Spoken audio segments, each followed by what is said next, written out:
Namaste, Sagittarians and Sag Risings, and welcome to Soul Horoscope Super Scopes. My name is Christopher Wotecki. I am the sensei of Serious Joy, and I believe that Serious Joy is just 11 steps away. And when you're a Sag or a Sag Rising, you're particularly good at step 3. 3 is a magic number. Sag is that energy that always opens up to something else, something we haven't tried, something, optimistically. In fact, unlimited possibilities is kind of the natural-born mantra of a Sag and a Sag Rising. So where are those lovely Sages right now, and where is their optimism? Well, you're actually working on something very sensitive to yourself, your own feelings, your emotional matrix.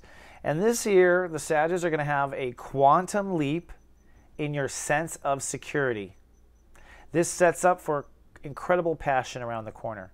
So this is a very powerful shift, really with your emotions, your feelings, and your patterns, how you respond to your emotions, whether or not you are sensitive to your emotions or you ignore your emotions. And really, this is the step necessary for Sages to really be successful in life. Because when you are well-grounded emotionally, that carries with you in your career, carries with you everywhere. So I look at this as our soul garden has soil that you must plant your soul garden in. That soil needs plenty of sun, plenty of water, plenty of fertilizer. Everyone's going to have shit in their life, right? But at the end of the day, at the end of the karmic day, as I like to say, you want to nurture your emotions moment to moment. And this is not a philosophy Sages usually deal with. Most Sages I know kind of deal with, put off their feelings till much later. They will party till 5 a.m. and not even notice that they were hungover till the following Tuesday. That's how much you have the ability to just shut off from your feelings. But that's not going to work anymore for the Sag and Sag Risings. And a lot has led up to this. Let's review a little bit.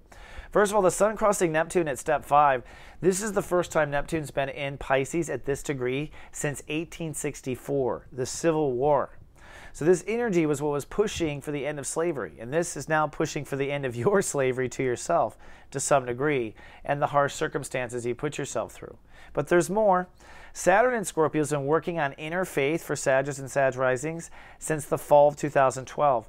But now it's at 23 degrees. So you're really starting to have faith in yourself, which means it's time to look at your feelings a bit deeper. But wait, there's more. Pluto. Now, Pluto has been the part of you where you haven't been able to make money, but Sag and Sag Risings in the last few weeks are starting to have breakthrough with their ability to manifest and make money, starting to feel better about yourself. Another reason to maybe look at your feelings. But wait, there's more.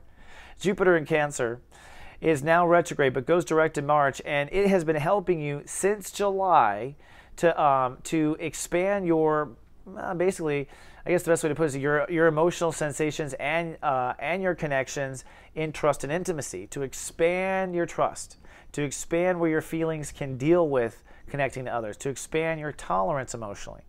So you've been expanding your emotional tolerance, you've been moving forward with self-esteem, you have faith at 23 degrees, it's time to look at your feelings. How do you feel? Do you feel grounded with all those other great things? I don't think so. Why? Because I don't think Sagittarius are good at self-compassion or self-mercy or at self-nurturing. Now, I do have a solution for that. It's 2 simple words that I teach with my readings and people who study with me, and it's these words right here. It's okay. No matter what, it's okay. So the first thing we have to do is make an okay environment for our feelings to relax and to settle. It's okay is what you say when you're worried about the job or the money or the wife or the this or the that. It's okay. The answer is always it's okay. It's not that it will be okay, it's that it is okay because you said so, because your heart feels so. And that's what the premise is for the next week. It's going to be okay. Remember that. You're like, uh-oh, you're worrying me, Chris. Well, let's get to it. It's okay, Chris, you forgot the button to push. So this week, the breakdowns happen Friday, Saturday, and Sunday. That's where you'll be saying it's okay a lot. You want to say it's okay a lot. Something about your emotional foundation might get rocked. It might be that success is here and that rocks your world. It might be that you finally, for the first time, take some pity on your soul and the hard times you've been through. It's not easy to be you. It's not easy to be a Sagittarius or a Sag Rising. Let me tell you, it's been a long story for you guys. So you have to be compassionate over that weekend. By Tuesday, things do brighten up. It's Love Fest Day, and so the moon will cross over Venus. This will be the restoration of giving and receiving. And for you, this might be some good news with money or finances that leads to you feeling more secure. So that's good on Tuesday, Wednesday. Then Mercury, don't forget, is retrograde, and that means we're still rethinking. And for Sag and Sag risings, you're rethinking thinking. You're rethinking how to approach things, what your attitude should be. You're actually looking at your thought processes as much as the thoughts themselves. So you will have clarity on what the right attitude is to move forward, probably around Thursday, just so you know.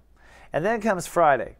And on Friday, you are light casting. It's light cast day, the new moon, the most powerful day of the month to create a new reality. And for the Sag and Sag risings, you are loving and trusting a new emotional foundation in your life. This might be the removal of a certain living situation, a certain job. Anything that contributes to emotional instability will be part of what has been removed by this point, and all the other stories I mentioned.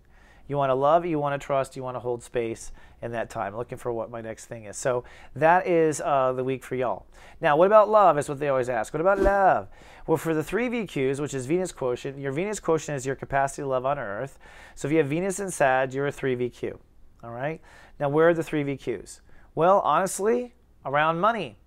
The 3 VQs are feeling more valuable about themselves, and they're starting to fall in love with themselves in a bit of a material way. It's definitely a time, I think, to go ahead and spend money on new underwear and new this and new that, and like feel pretty and feel sexy. And for you male 3 VQs, you want to go ahead and feel sexy too. What do men do? They go buy a sports car or something like that. The money's starting to come in, and it's not about the money. It's about feeling valuable. And when you feel valuable, you draw in lovers that treat you that way. Now, no matter who you are, most Sagittarius I know, are, if you are in a love situation, most of you are still being a bit taken advantage of from what I know in your personal stories when I talk to you.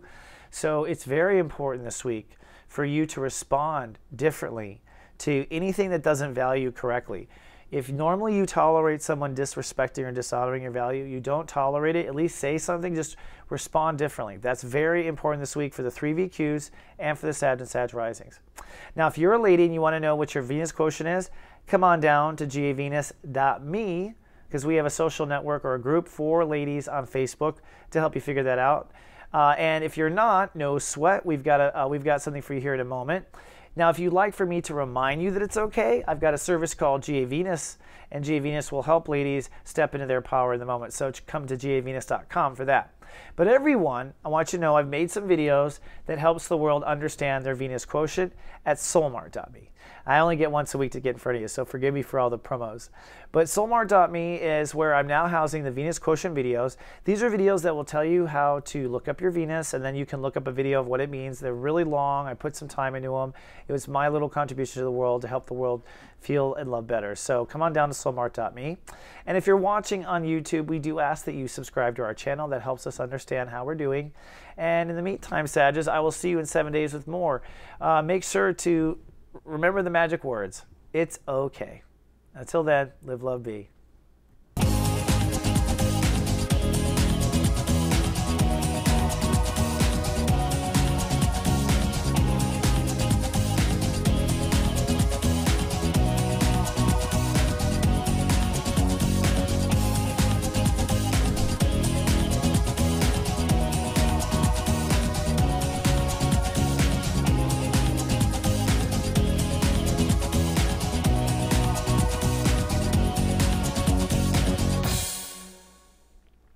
So God.